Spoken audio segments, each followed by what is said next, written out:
అందరికీ నమస్కారం. Crime awareness channel ఖచ్చితంగా ఇవ్వాలనిపించింది నాకు ఇది. అతను సురేష్, ఆమె పేరు సునీత.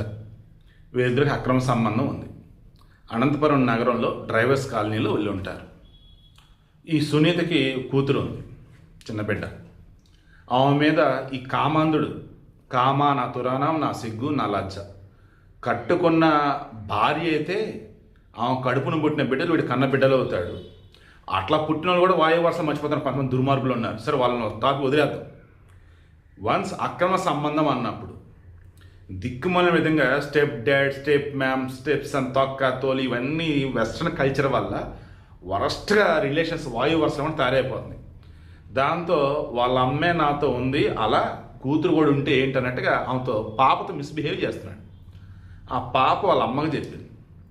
ఓ రోజు కనిపెట్టింది, ఇక ఇట్టా కాదని వీడిని ఏం చేయాలని ఆలోచించి ప్రేమగానే వీడితో రొమాంటిక్గా ఉన్నట్టుగా చేసి కాలు చేతులు రెండు కట్టేసి పురుషాంగం కోసేసింది.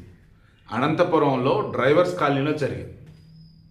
దెబ్బగా పురుషాంగం కోసేసిన తర్వాత ఇక వాడు అరుపులు కేకలు చుట్టుపక్కల వాళ్ళంతా వచ్చారు, ఆసుపత్రి పట్టుకెళ్ళారు. That's it. నేనేం చెప్పదలుచుకోవాలి. ఇప్పుడేమో చేసింది కరెక్టా రాంగా? చట్టం దృష్టిలో తప్పే, మరి జనాల దృష్టిలో రైట్ అంటే రైటే. మరి కోర్టులు ఏం చేస్తాయి అంటే చూద్దాం ఏం చేస్తాయో. బట్ ఆమె అయితే కరెక్ట్ చేసిందని చెప్పేసి చాలామంది కామెంట్స్ పెడుతూ ఉన్నారు.